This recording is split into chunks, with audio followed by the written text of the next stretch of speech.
Whatever action is performed by a great man, common men follow in his footsteps, and whatever standards he sets by exemplary acts, all the world pursues. With these motivating words from Bhagavad Gita, I, Pooja Bisht, welcome you all to this webinar organized by KCC Institute on 5 leadership tips for building resilience. The occasion is graced by the presence of our eminent speaker for the day, Sri Goran Das ji, Director, Govardhan Eco Village, Corporate Coach and Mindful Leadership Expert, and Dr. Professor Bhavna Agarwal Ma'am, Director, KCC ILHG. Now, I request our Director, Dr. Professor Bhavna Agarwal Ma'am, to present the welcome speech and introduce our speaker for the day. Ma'am. Thank you, Pooja. Good evening, everyone. First of all, on behalf of KCC Institute, I welcome Sri Gaurang Dasji for being with us, for sparing his valuable time. Sir, we all at KCC Institute are highly indebted that you kindly consented to with us. Although Sri Gaurang Dasji doesn't require any introduction and a true inspiration for all, but I am fortunate for having the opportunity of introducing him. In the last 3 decades of his life journey, Gorandas ji has touched and transformed countless lives through his activities and different roles. He has been adapting to drive change in society. He is a mindful leadership consultant and is running initiatives related to meditation, yoga, preventive de-addiction, thus empowering thousands of youth to positively transform their lives. He has established the Govardhan School of Public Leadership in Govardhan Eco Village, involved in training future bureaucrats and public leaders in responsible mindful leadership with character and integrity based on the principles of Bhagavad Gita. Being a corporate coach, he is giving guidance to corporate leaders and is the convener of events like Earth Conference and Nexus Conference. Under his guidance, Govardhan Eco Village, which is accredited to the United Nations Environment Assembly and United Nations Economic and Social Council, won more than 30 awards in last 5 years. The United Nations Awards for Excellence and Innovation in Sustainable Tourism, an extraordinary teacher and academician. He is the trustee of a vast manuscript library containing approximately 20,000 works on a vast variety of India's ancient religions and cultures. He is also the chairman of Bhakti Vedanta Vidyapeeth Research Center, a center affiliated with Mumbai University for awarding PhD in Indian philosophy and Vaishnavism. He is an inspirational speaker for by his expertise of presenting Vedic knowledge in contemporary and enticing way. He has spoken in various conferences like TEDx and corporate like Intel, Salesforce, Google, and many more. He is involved in the leadership and organizational development of ISKCON organization in various capacities, including being trustee of ISKCON Leadership College, Global Duty Officer of ISKCON, Divisional Director of Devotee Care, Temple Development System and Administration of ISKCON temples worldwide. He is graduated from IIT Bombay.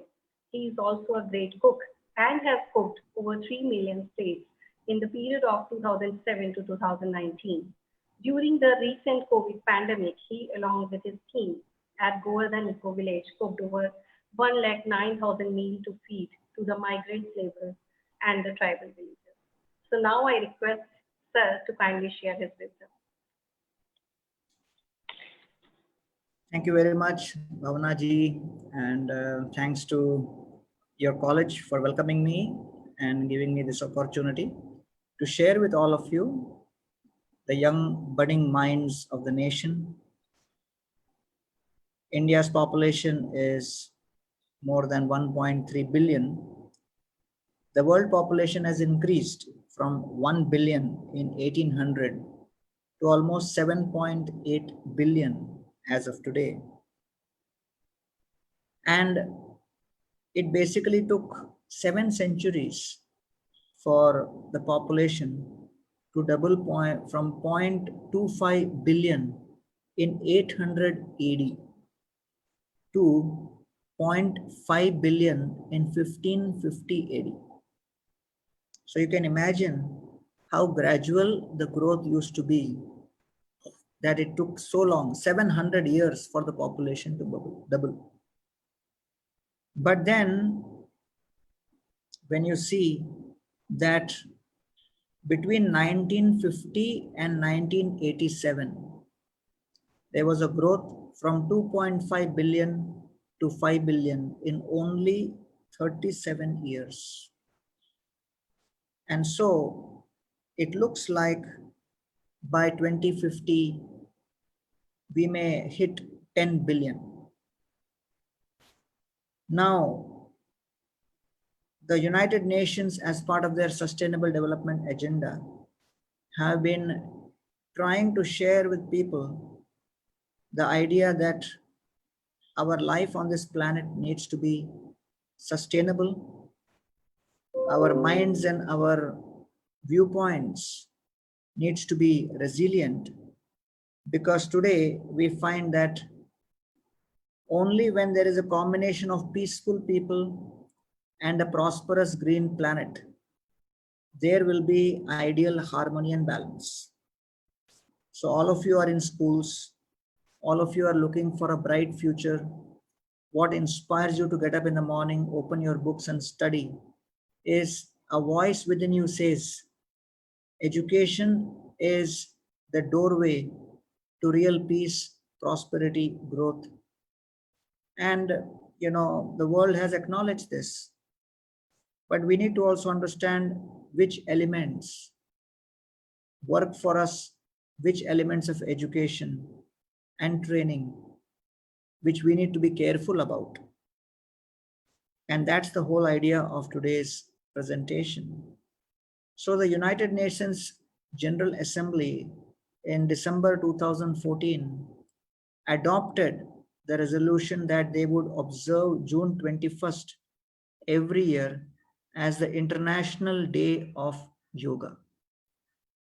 And therefore, this particular resolution means that every single year on 21st June, the whole world acknowledges India as the leader of that system of knowledge which helps people make healthier, better, sustainable choices.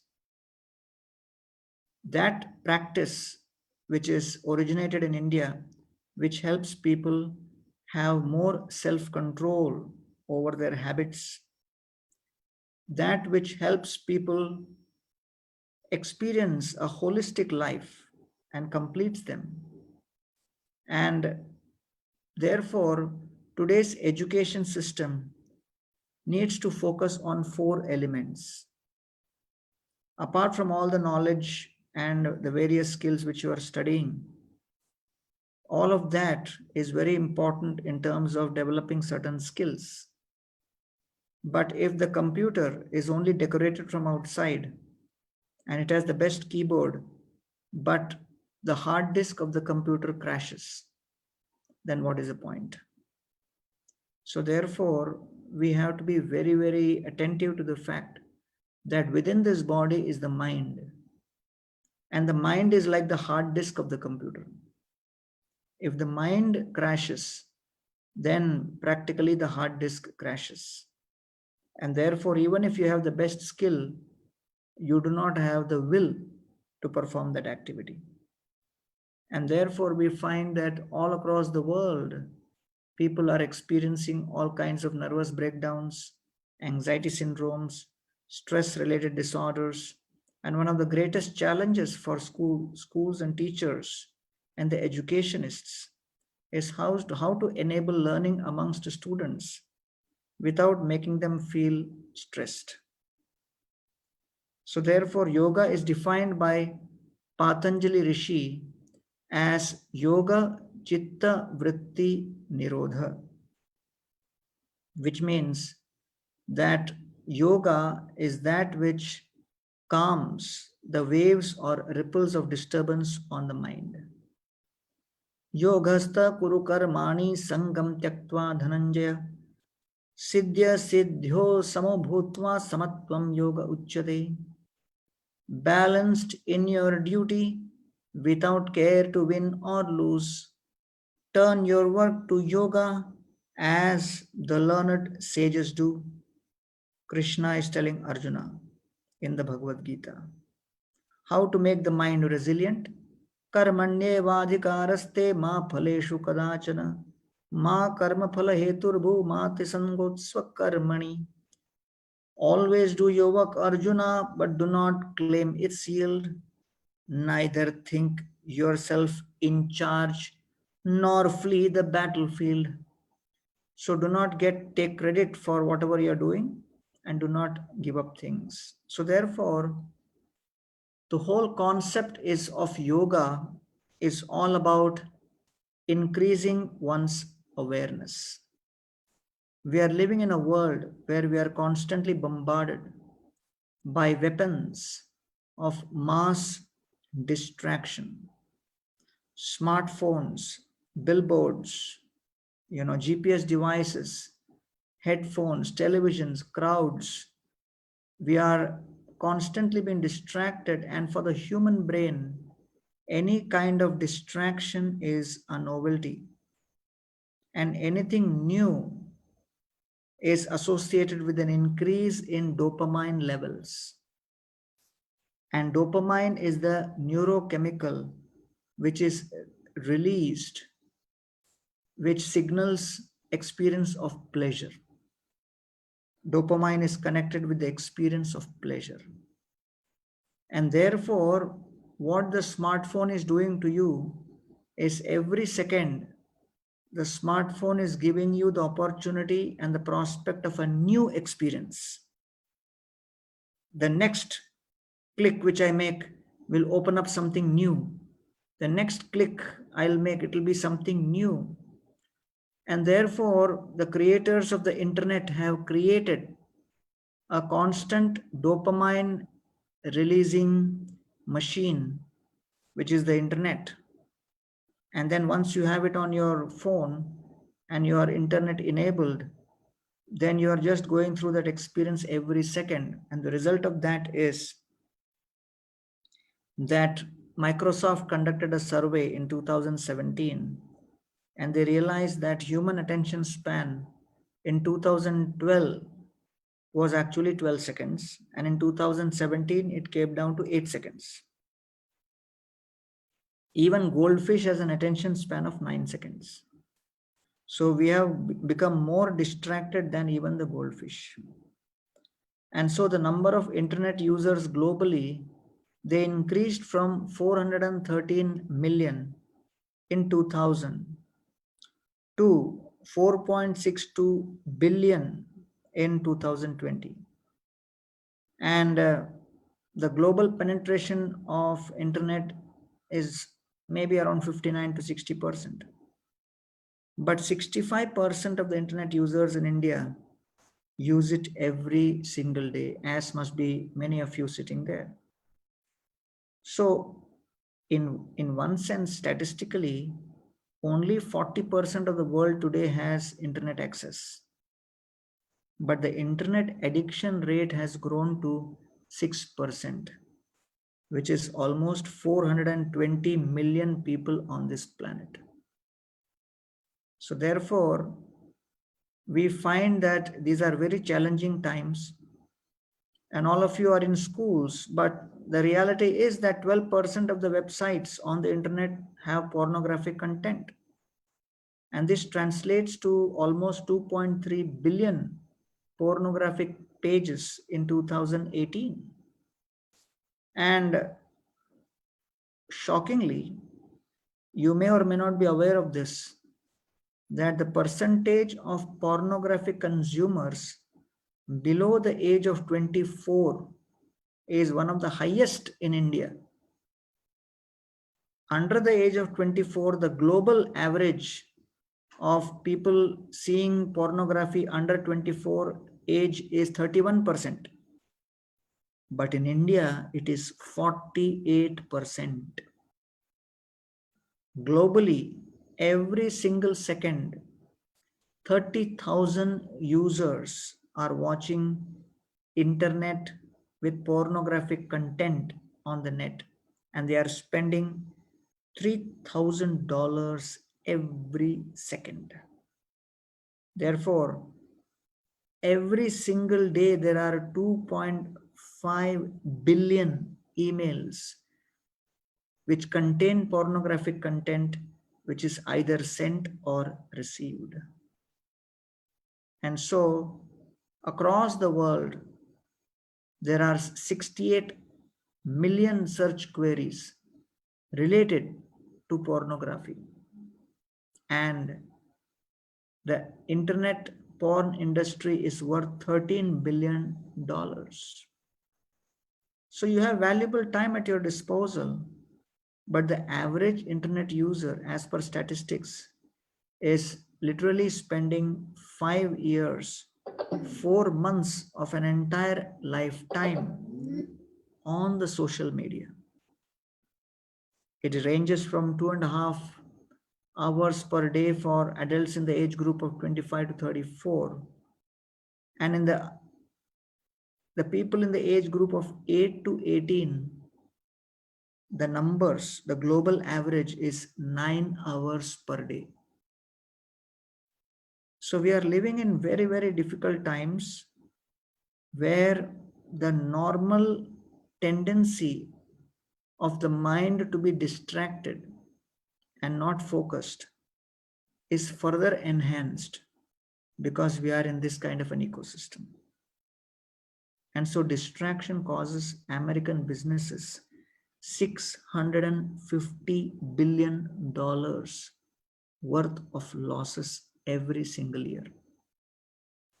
And 64% of all the accidents which happen in America on the roads, they are due to distraction. So therefore, the first principle of resilience, which I want to share with all of you, dear friends, is how can we increase our focus? So that is the first principle of the 5 principles which I want to share with you. Focus. Focus means to be totally absorbed on your goal, on what you want to accomplish, and to remain totally absorbed in that particular dimension. You have come to the school to study. You have come to the school to actually participate in the process of education. You want to experience transformation through that education, through that knowledge. And you have a mission. So if you're not focused on your mission, then the distractions around you will weaken you. So resilience basically means strength. And strength is a factor of 2 things. Strength is a factor of toughness, and strength is a factor of also flexibility. And therefore, the first thing is that to avoid distraction. Second, the second element of resilience is you can develop and build your resilience by overcoming addictions, avoiding addictions.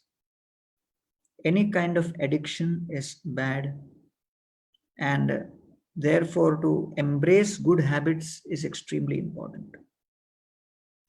So cultivate good habits, and based on cultivation of good habits, you should avoid addictions.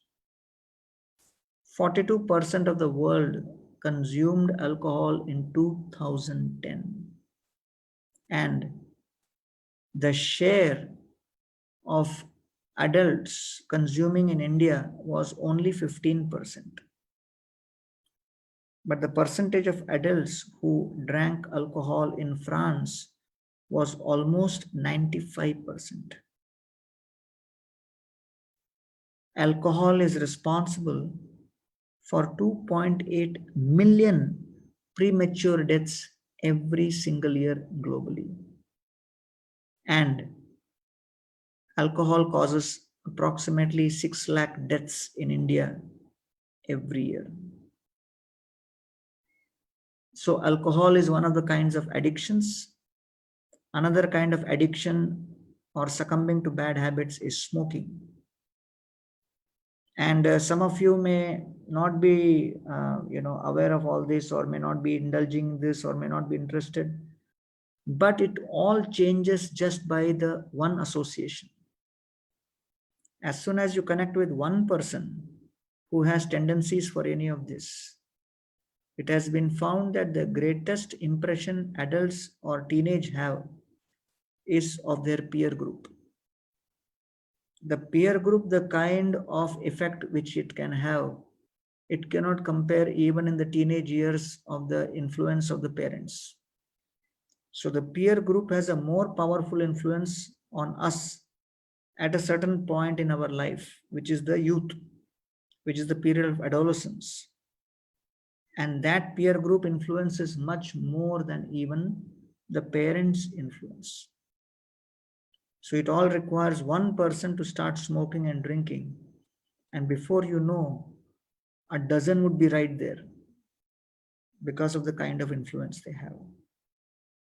And so smoking killed approximately 100 million people in the 1900 to the 2000 100 years period. And you may think, oh, that's okay, but what about now?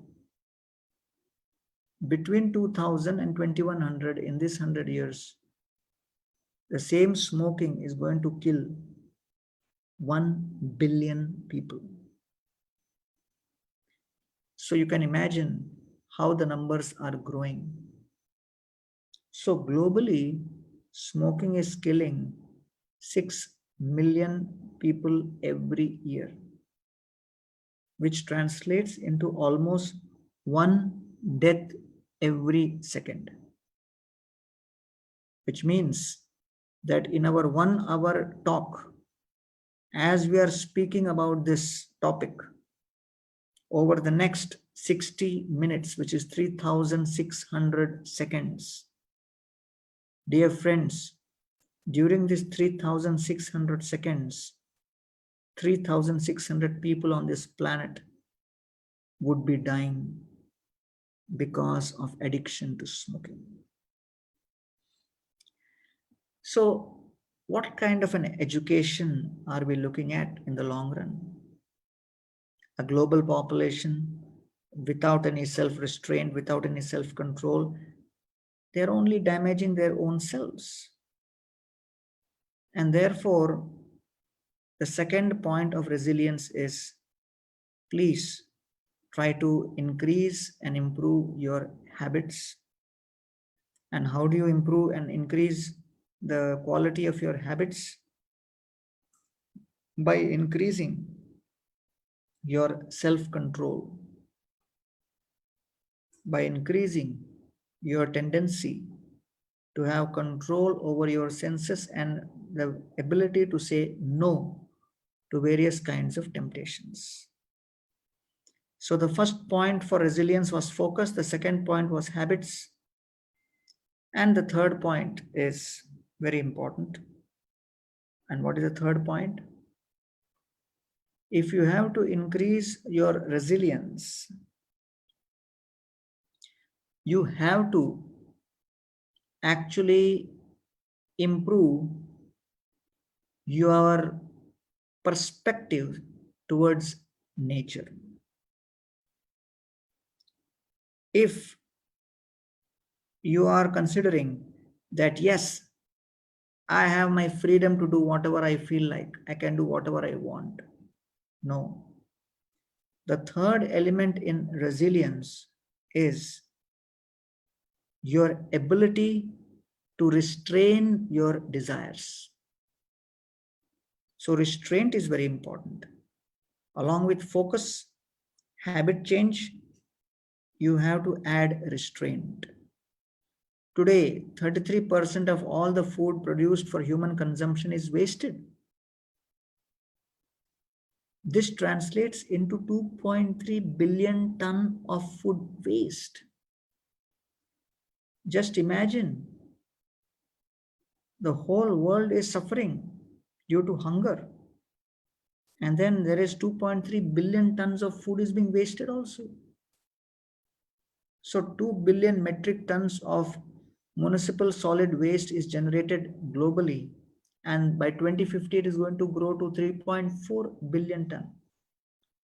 And today, hardly 13% is recycled and 5.5% is composted. But 76 million people in India are without access to safe drinking water. So if you are a person hearing this lecture today as a student in Delhi or Noida or Gurgaon, and you have come to the school after drinking clean water, and in the school you have access to clean water, and after going home you still have access to clean water, drinking water. So please know that you are amongst the very, very fortunate number of people who have access, whereas in India, 76 million people do not have that access.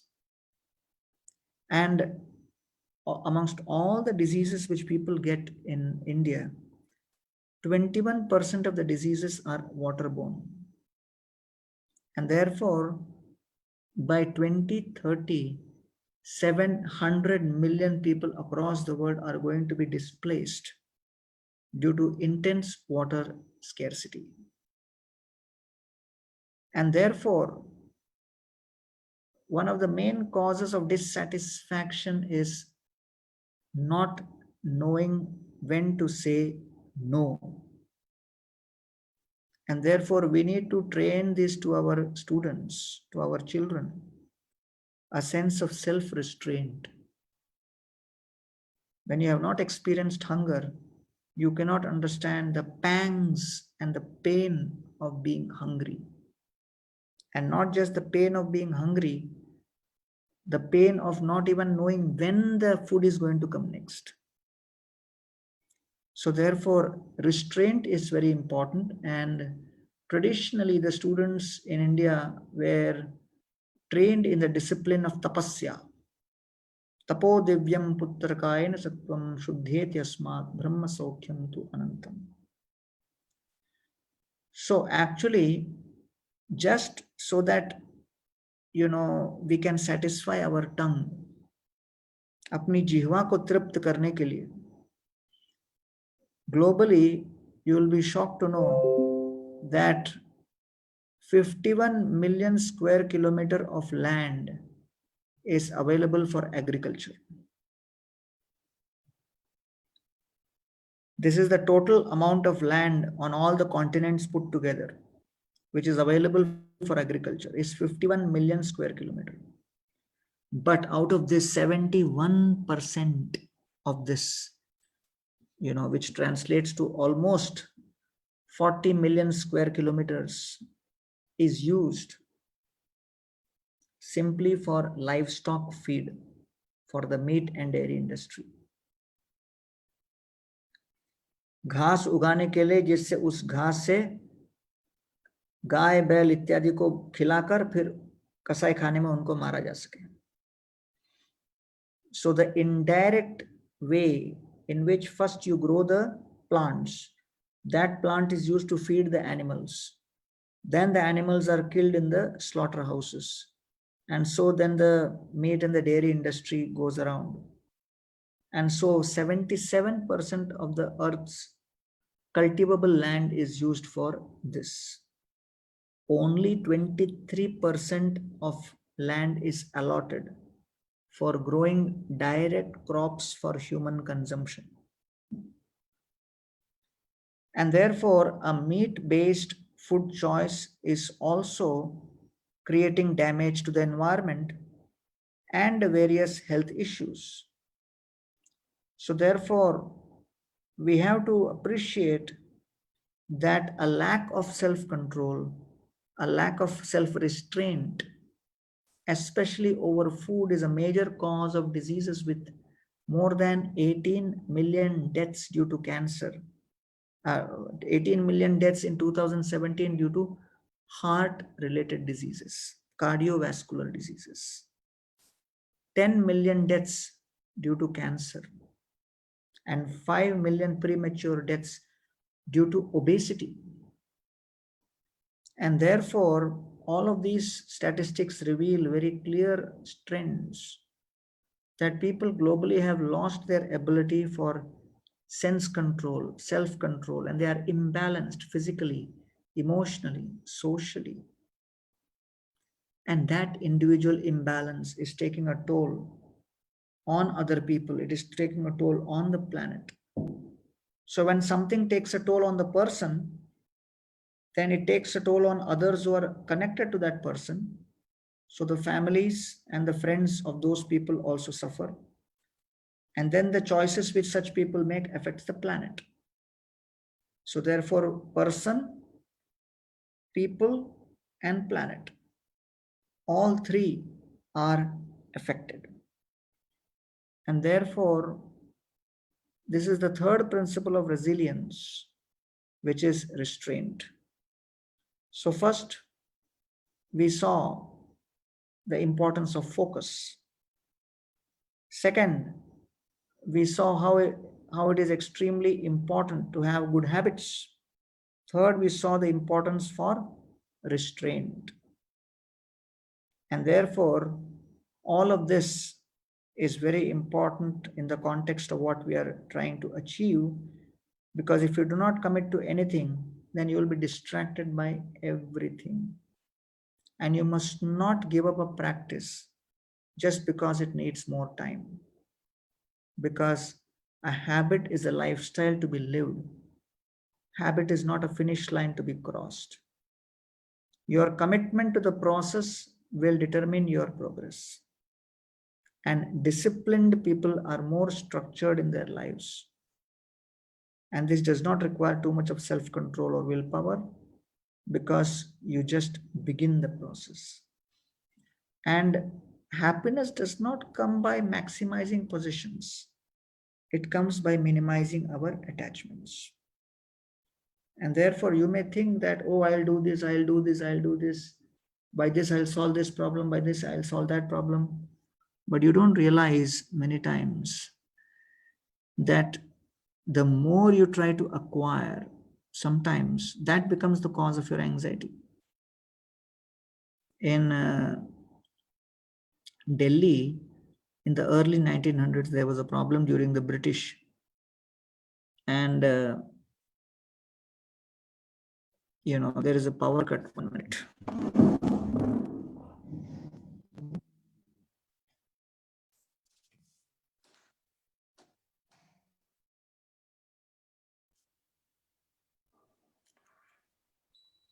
Yeah.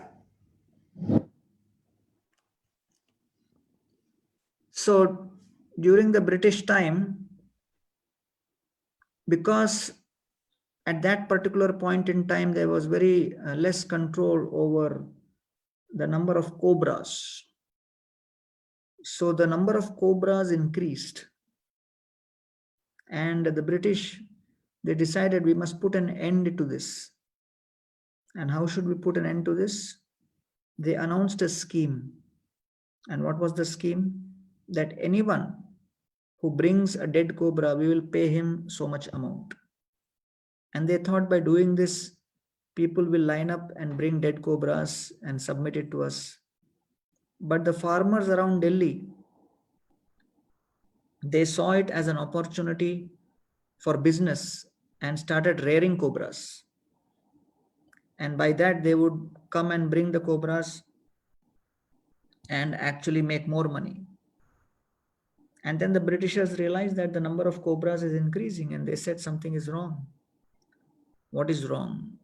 And then they found out that our idea of this scheme with the cobras was so that we can control the environment. But actually, the solution which we proposed was worse than the original problem. So we find that by enabling people with the highest and the best quality of technology, have we actually improved the overall quality of people's life's experience? Are families happier? Are relationships between parents and children, husbands and wife, brothers and sisters more intimate, more personal, more satisfying than before? So basically, we have to question some of these paradigms and understand that technology by itself is only a tool. And we need to create an ecosystem by which a person's individual character, moral values, his sense of inspiration, compassion, gratitude, selfless service, these values are enabled. And therefore, the value of what we drive doesn't matter as much as the values that drive us. And therefore, nowadays, school children are always looking at which car will I drive? What will be the value of the car that I drive? And hardly people are thinking about what will be the values which I should allow myself to be driven by. So do your best, bring out your best, and attain the best. And so, this is a very, very important principle. The fourth element, which I would like to focus on, which is a very, very important element, that is gratitude. So, dear friends, Kritagya kono seveta duraradhyam asadhubi tam sukharadhyam rajubir ananya sharanain radhir. So, what exactly is gratitude? Gratitude is the ability to remember what someone has done for me. That kind of a gratitude, it improves and increases our strength. It builds the muscles of our mind. Because if you are simply consumed by your own thoughts, that I, me, mine, I, me, mine, this level of selfishness only makes the mind weaker. So therefore, you allow yourself to be affected and touched by feelings of selflessness. Now, many of the people in India think that I should get educated in an English medium school, and if I know English, only then I am good. If I am not knowing English, I am not good. But India's population is 130 crore. But you may be shocked to know that only 10% or 8% of Indians, which is around 100 million, only 100 million people in India, they understand English, which is only 8%. And therefore, many people say, no, I have to get into a job. Purpose of my schooling is to get a job. But do you know that the organized sector, which is government jobs and corporates together, it comprises of what percent of India's economy? It comprises of only 7%. 93% of Indian economy is comprised of the micro, small, medium enterprise, MSME, the unorganized sector. And in fact, we have to redefine education, because education at one point of time was there to create employment. But now we have to redefine education as that which will make someone employable and empathetic. Because if you are simply looking at skills and you lose the feelings and emotions towards other people, then how can you provide proper culture, proper output? And therefore, in India today, we have approximately 71% of India is under the age of 35. So this is a, very huge number. Out of the 1300 million, 840 million people in India are under the age of 35. So India is one of the youngest countries in the world. And all of you as youth sitting in that category, you have to be in the right mindset, attitude set, and after that, you should focus on the skill set. So in India, every single year, 28 million people are born, and every year, 10 million people die. So the population increase in India is by 1.6% every year. And some of you sitting in the today's lecture, you must be thinking, oh, school is so boring, or school is, I have to force to come to school and exams. When will I be finished with all this? But most of you, or almost all of you, will enter into college after school. And if you are in that category who will enter college after 12th standard, of course, till the current education system is in place. With the new education policy, there are some changes. But if you are going to enter into college after 12th standard, please realize, dear friends, that only 12% of India's students in the K-12 range, from KG to 12th standard. If in KG to 12th standard, there are approximately 15 lakh in schools, 27 crore students. Out of all of those students who reach the 12th standard, only 12% make it into college. Bharat के 88% school के बच्चे जो 12वीं पास करते हैं या 12वीं तक पहुंचने के पहले ही ड्रॉप आउट हो जाते हैं. Therefore, 12th standard in India is known as educational line of control. Either because of economic reasons, social reasons, they are in such schools where teacher hardly they see. So the ground reality across India is very, very poor. It is not so rosy. आप जिस प्रकार के school college में बैठे हो वो बहुत ही small minority of Indian students को मिलता है. And just because you are in Delhi, then you see everybody around and you think the whole world is like that. ऐसा नहीं है. 7 लाख गांव है भारत में और वहां एक एक जगह जाके देखोगे 10th स्टैंडर्ड के बच्चे, उनको पूछो 5+5 = कितना है, नहीं बता पाएंगे. मतलब उनने 15 साल निकाला, टाइम पास किया स्कूल में, बेसिक से बेसिक चीजें भी नहीं समझ पाए. So therefore we should realize that it is very important for us to experience and express gratitude. Gratitude to your parents, gratitude to your teachers, gratitude to your school, gratitude to the colleagues in your school. You have to experience and express that gratitude. So we find that this is the main situation in India, that school children, if they get a little marks here and there, they feel sometimes depressed. That's not the end of the world. The below poverty line situation in India has 3 dimensions depending on how you define below poverty line.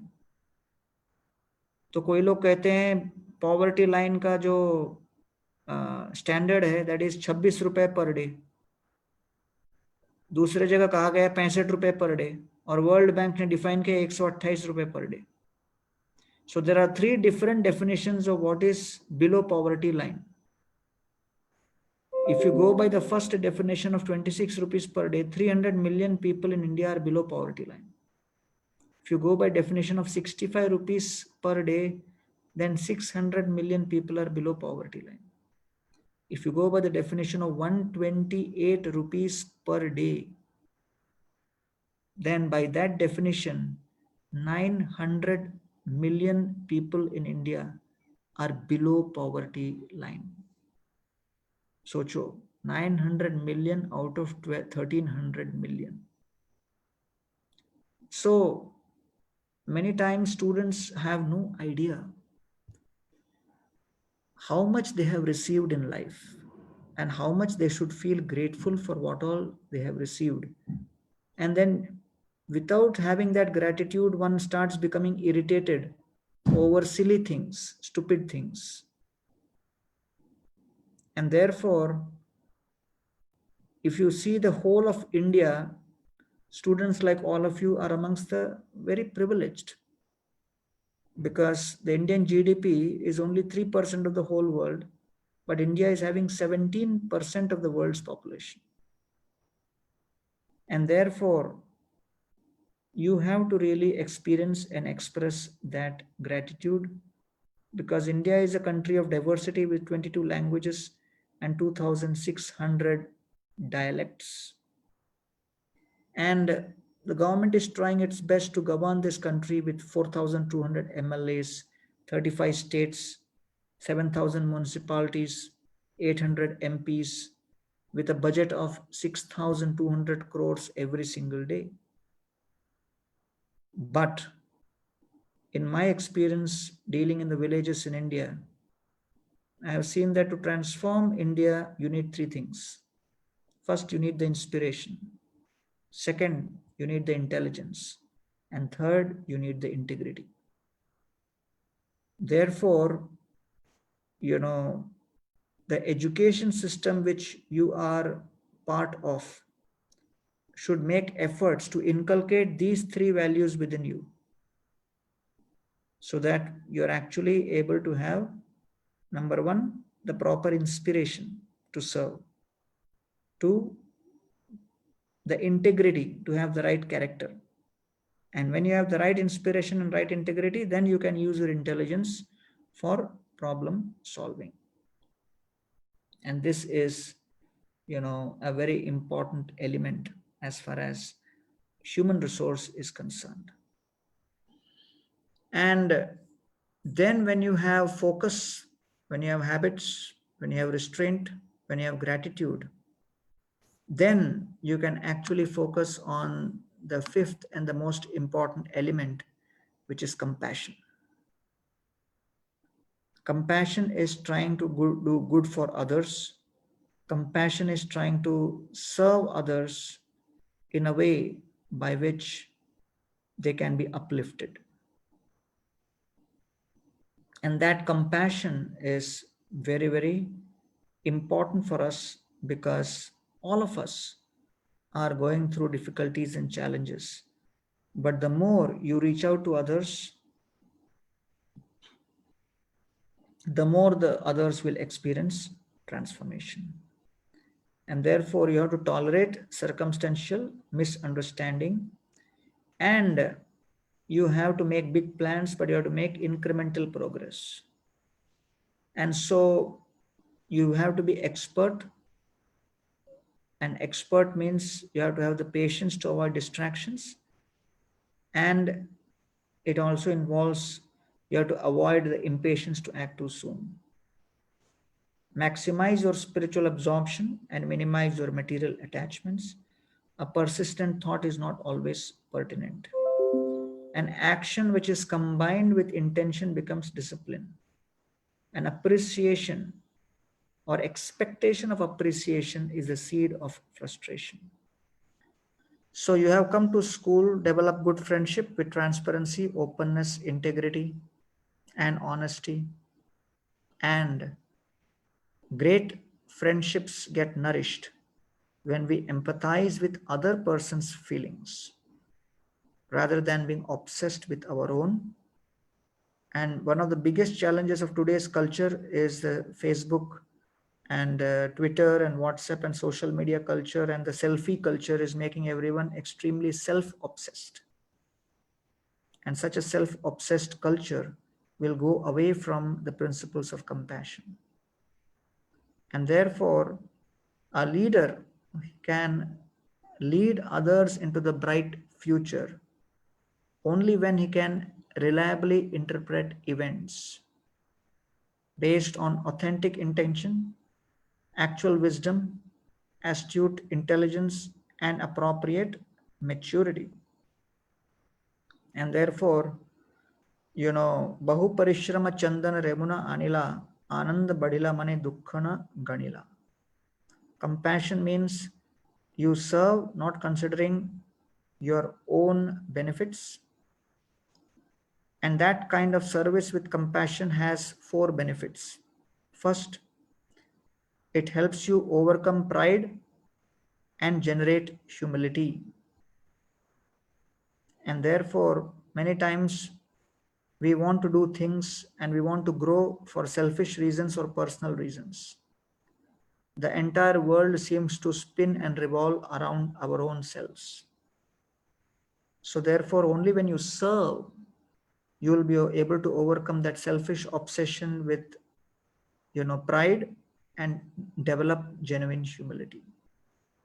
Second, sometimes we are very obsessed with a particular activity than with our attitude to serve.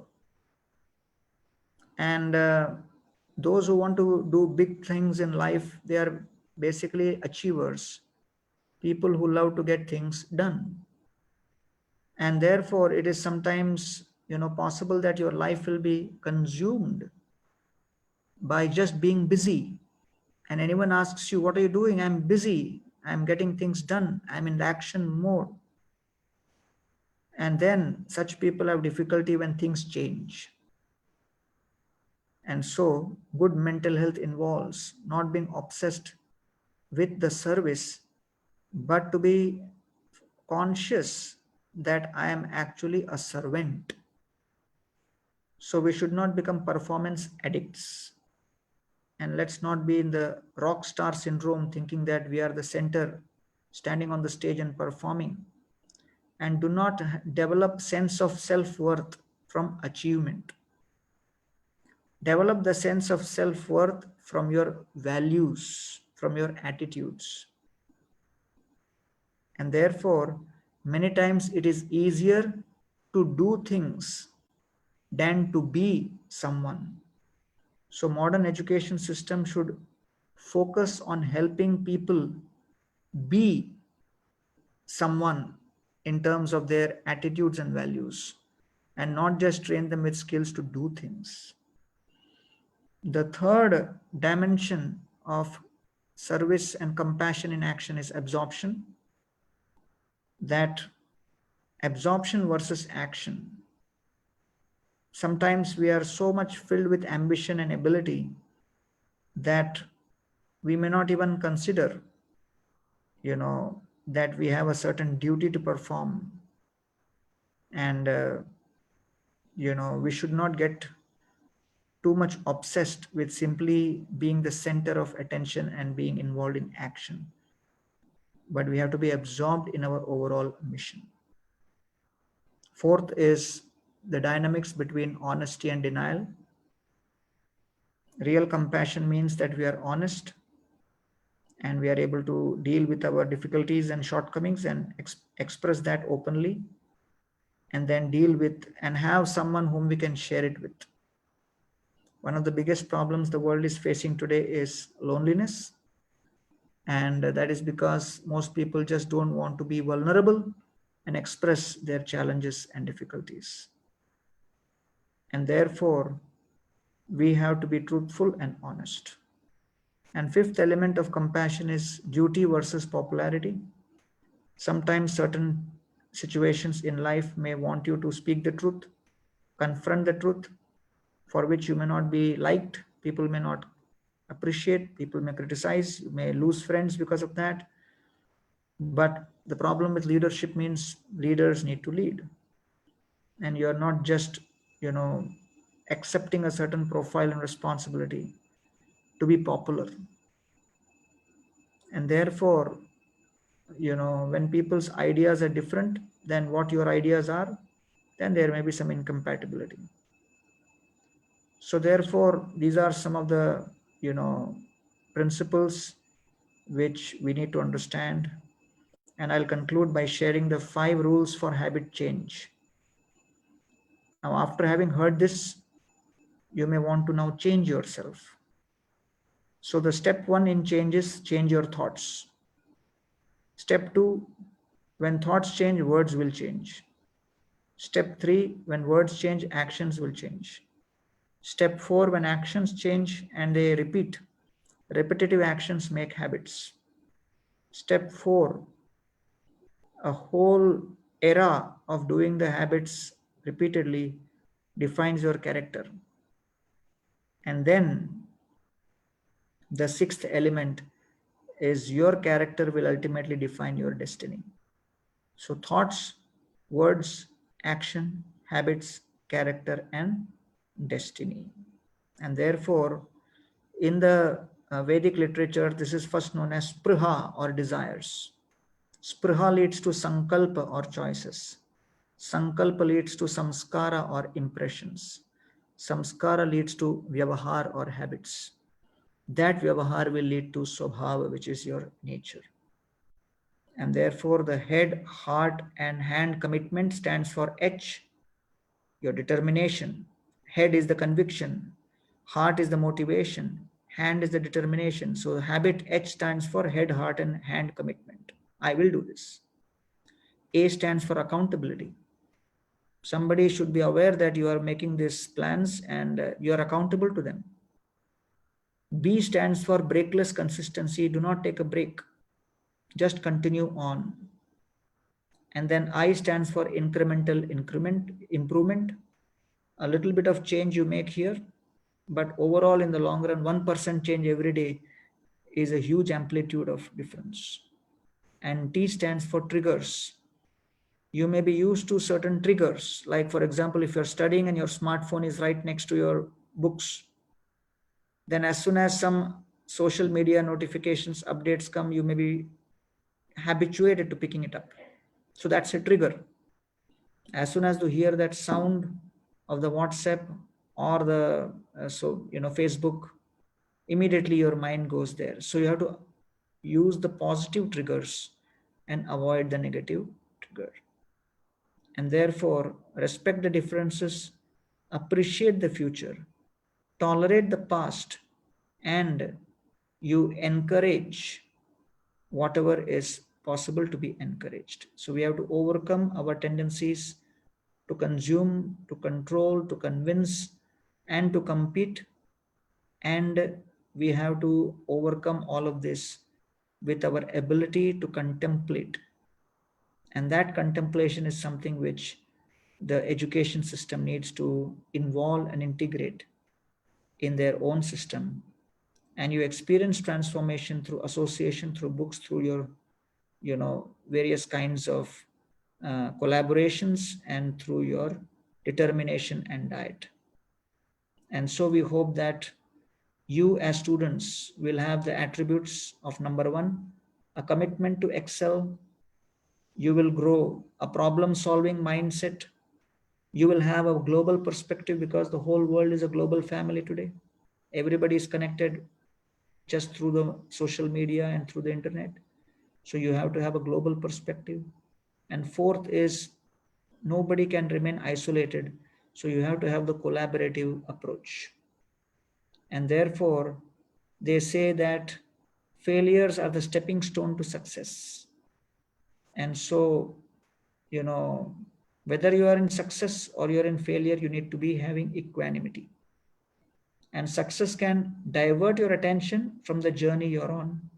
If success gives birth to pride and breeds a mentality of looking down on others, then that kind of a mentality is not very good. If success initiates complacency, inattentiveness, a false sense of security, then the future is not very bright. And if you become intoxicated by success, enjoy the limelight and fame, and rather than using it for a noble cause, then it's only a matter of time before you'll be humbled. And therefore, external success may be a gift, but they must be kept in perspective. The real success is the internal success. And as students, you must work on that also. The sincerity of purpose, the purity of desire, the dependence on the divine grace to actually put forward a determined and a dutiful effort. These are the components of internal success. And, this is very, very important to appreciate, because the complete detachment from external results is unimaginably powerful. But this is the heart which values internal purity and recognizes the grace. Only such a heart can actually remain transformed. And therefore, what makes a life worth living? A life which is dedicated to self-transformation is worth living. And what kind of self-transformation? Transformation that will kindle the determined will of a spiritualist. That transformation which will actually create the broad vision of a humanist. That transformation which will have the creative imagination of an artist. That transformation which will inculcate the critical thinking of a scientist, and that which will ignite the analytical skills of a technologist. If your education, which comes from the Latin word educare, that means to bring out that which is within, is able to hone out, sculpt out such wonderful values and character, that will really make you resilient, strong, and resistant to all kinds of external factors, and make you satisfied, peaceful, and joyful from within. Thank you so much, Bhavnaji, for inviting me and giving me an opportunity to share a few words. Hare Krishna.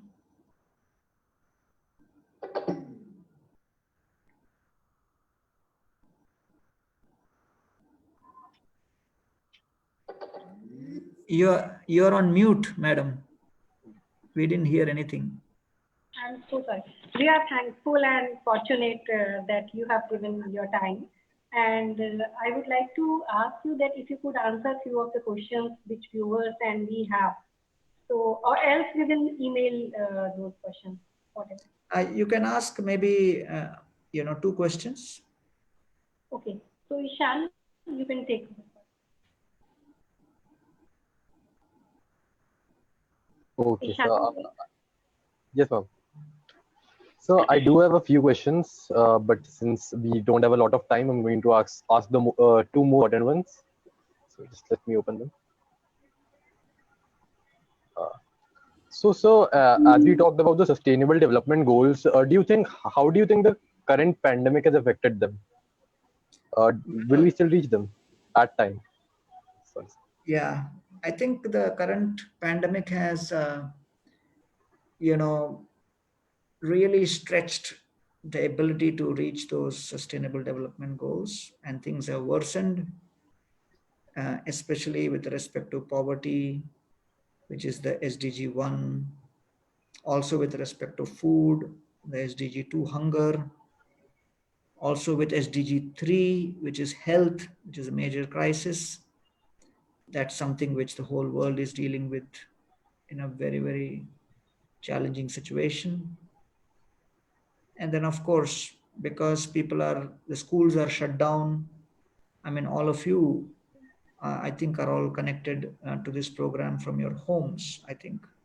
You're not in the campus, right? the students are not in the campus. Yeah, that's what, students are not in the campus.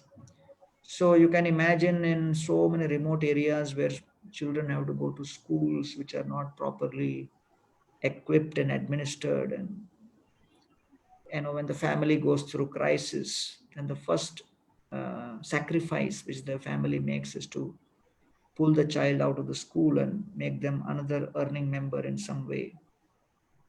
And so the pandemic is going to increase the number of school dropouts all across the world, especially in vulnerable societies. Then gender equality, the pandemic has shown a 40 to 50% increase in the domestic violence over the last 5 months. And it's a reality. And of course, there is a huge difference between that which is declared and reported and that which is not declared and not reported. That's a larger number. So, one element of gender equality is one is the productive work or work which is, considered to be productive and paid. But there is another category of work which is productive but not paid. That means the care which is taken at home of family members. So therefore, practically 75% of the work which is done at homes across the world is done by the ladies.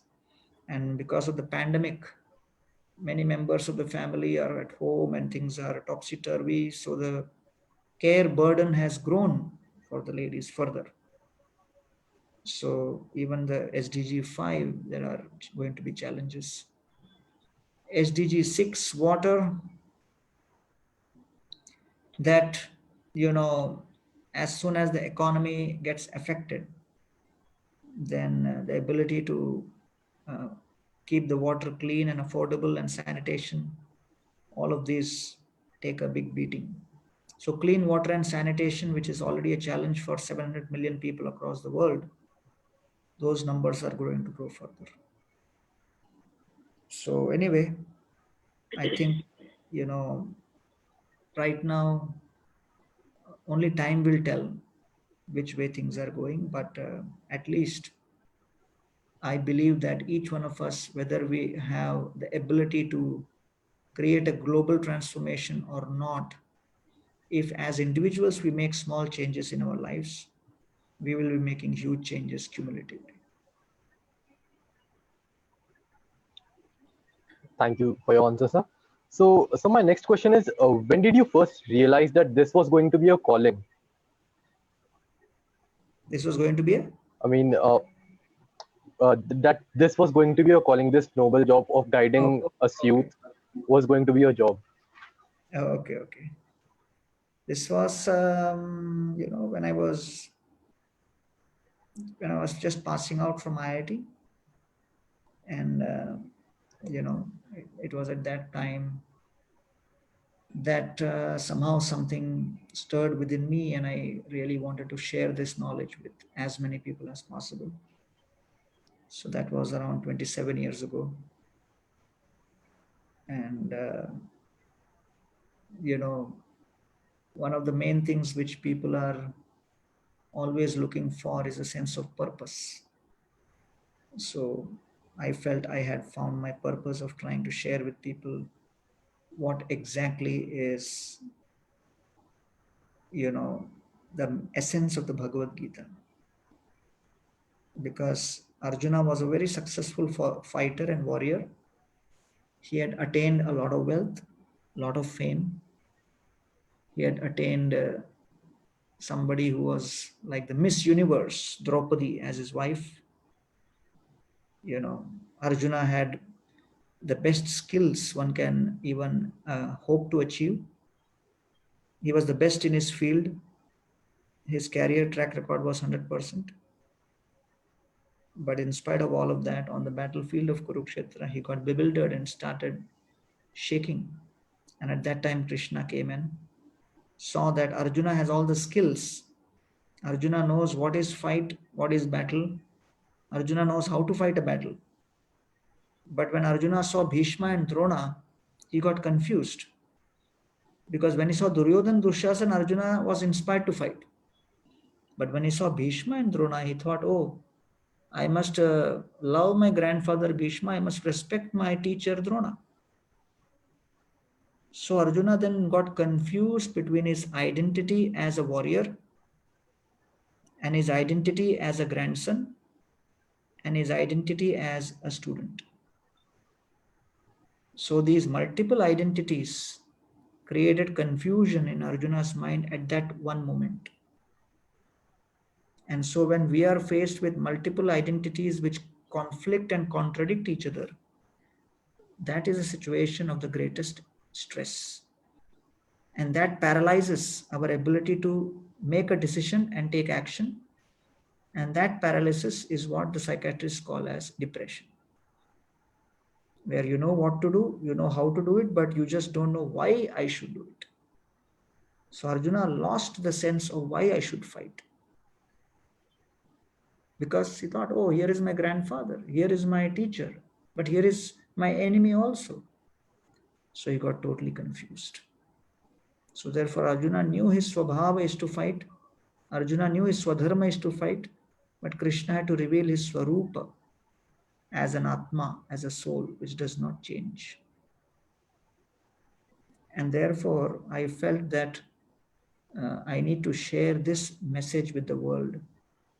Otherwise, with the fast-paced changing world, people are going to be going through so many bouts of mental health issues because the world is changing faster than their ability to stop that change. And therefore, I took to this path of sharing this message with others. Okay? Thank you. Thank you, sir. Thank you very Okay. much, Bhavanaji. Due to the priorities of our guest, we will have to unwillingly end this session. So I would like Saraswati to provide the vote of thanks. Thank you, Shan. Where the world has turned upside down from its originality of moral values and virtues, today we are blessed to have an extraordinary leader like you, who has awakened the generation of today with the concept of great understandings of life and empowered our inner strengths to create a beautiful era that contributes to the peace and prosperity of the nation. It's a great honor to conduct a vote of thanks for such an elevated soul. So, on the behalf of KCC Institute of Legal and Higher Education, I wholeheartedly thank you, sir, for taking out time for us and leading the session successful. I believe today each soul has learned something great from this valuable session. Once again, thank you so much, sir. Thank you. Thank you so much.